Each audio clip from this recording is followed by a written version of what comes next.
Hello viewers, আসসালামু আলাইকুম। কি অবস্থা সকলের? আশা করি সকলে ভালো আছেন। ভিউয়ার্স, আজকে আমরা বানাতে যাচ্ছি চকলেট ফুচকা, যেটা আপনারা দেখতেই পাচ্ছেন।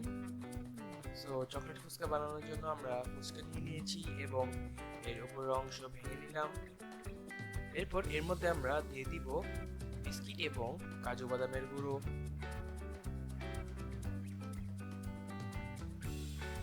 এরপর এর মধ্যে আমরা দিব চকলেট গুঁড়ো।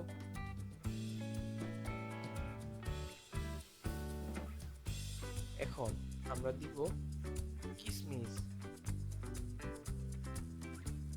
এরপর জেমস দিয়ে দিব কাজু বাদাম। এখন ছোট ছোট চকলেট দিয়ে দিব। সবশেষে দিয়ে দিব চকলেট সিরাপ। এভাবে তৈরি হয়ে যাবে আমাদের চকলেট ফুচকা। তো ভিউয়ার্স, আপনারা তো দেখতেই পাচ্ছেন তৈরি হয়ে গেল আমাদের চকলেট ফুচকা। আমাদের ভিডিওটি যদি ভালো লেগে থাকে ভিডিওটি লাইক করে দিবেন, ভিডিওটি বেশি বেশি করে শেয়ার করবেন। চ্যানেল নতুন হয়ে থাকলে এখনো চ্যানেলটি সাবস্ক্রাইব করে দিন। আজকের এই ভিডিওটি এ পর্যন্ত ছিল। আল্লাহ হাফেজ।